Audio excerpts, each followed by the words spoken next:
I'm bored.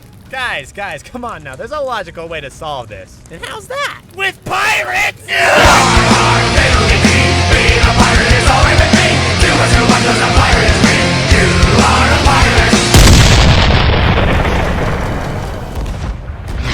What's up guys, welcome back to another In a Flash video, the series where I'll give you a little bit of info about some of the games I've been spending a bit of time on recently. This time we're covering Sea of Thieves, a pirate simulator where there's not a whole lot to do, but the things you can do are just brilliant. If there's one thing you needed to know about this game, it would be that it's just Pirates of the Caribbean. That's it, that's all it is. It's Pirates of the Caribbean.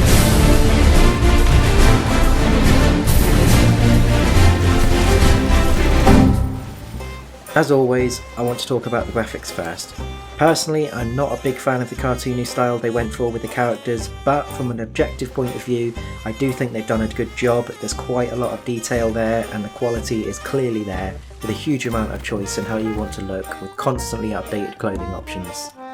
Now, given this is a sailing game, there are two things that really matter, and that is the sea and the boats. And I'll talk about the boats first. Like the clothing, there's a huge amount of choice involved with an ever-increasing arsenal to choose from, though most of it is pretty useless for most people.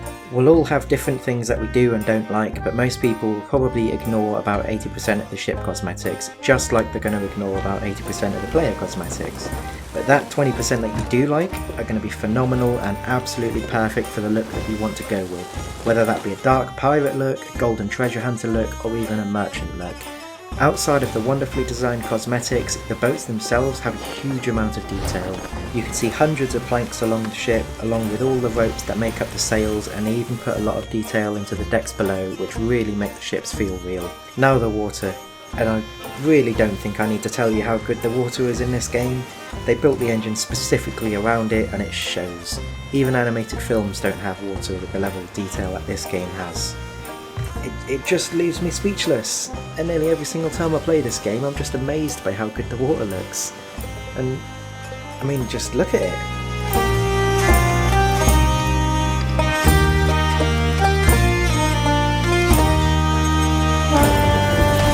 Hello, how are you? I am under the water.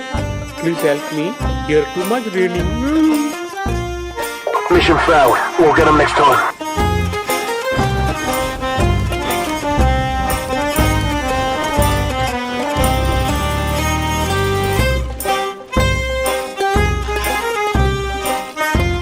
So, the gameplay in this game has its exciting action-packed moments, and then it has its long drawn-out lulls. But quiet moments are easily made fun by simply pressing a few buttons, and then voila, liquid gold. And we all know how much this stuff makes you better at musical instruments.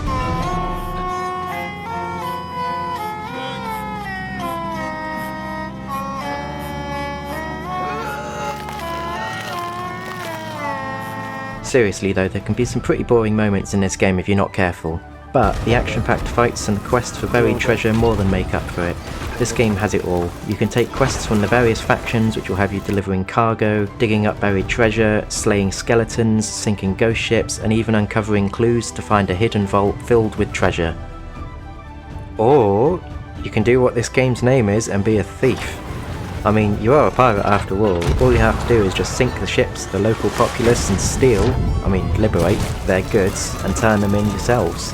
It's just that easy. And besides all the quests you can do, there are forts, which are wave-based events where you can kill skeletons to gain access to their vault, siren temples which have loot in and sometimes are quite complex puzzles, there's tall tale missions which don't give you much loot but are simply amazing and stupidly hard sometimes.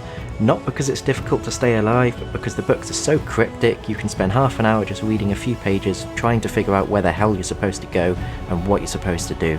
It feels like a real pirate mission right from the films themselves. And not only that, this game has actual Pirates of the Caribbean tall tales to do in which you meet the crew and rescue Captain Jack Sparrow from Davy Jones' locker. I won't say anything else on these because of the spoilers, but they are definitely worth trying. And I haven't even spoken about the best thing about this game yet. So this game has a lot of shanties to choose from, and when multiple people play the instruments, the music syncs up, which is fantastic.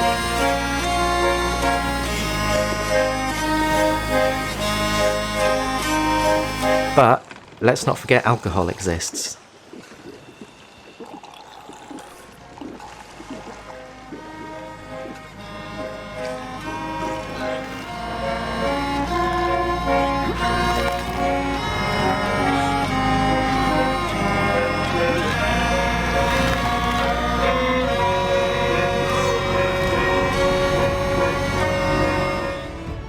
So for the mechanics, I'll be speaking pretty much exclusively about the sailing, because that's the big thing in this game.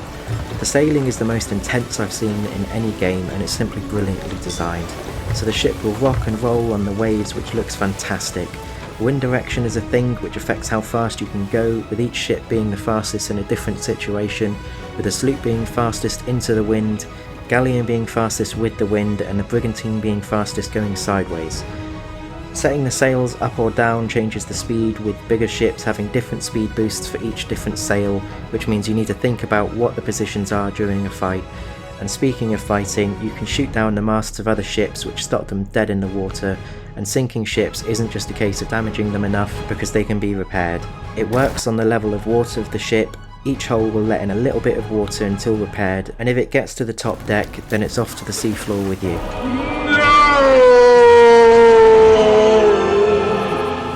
To sum up this game, all I can really say is that if you like Pirates of the Caribbean and just pirates in general, then this is the game for you. It's the most intense pirate simulator out there, and although there are other very good ones which go into a lot of other details of piratry, this one just does everything right and it's constantly adding more every season. So that's all for today guys. If you made it to the end, thank you for watching. I hope you learned something new and enjoyed the video. Please leave a comment down below, any feedback is appreciated, and if you liked the video, please leave a like and subscribe for more. I'm aiming to get one video a week to go live on a Friday, so tune in next week.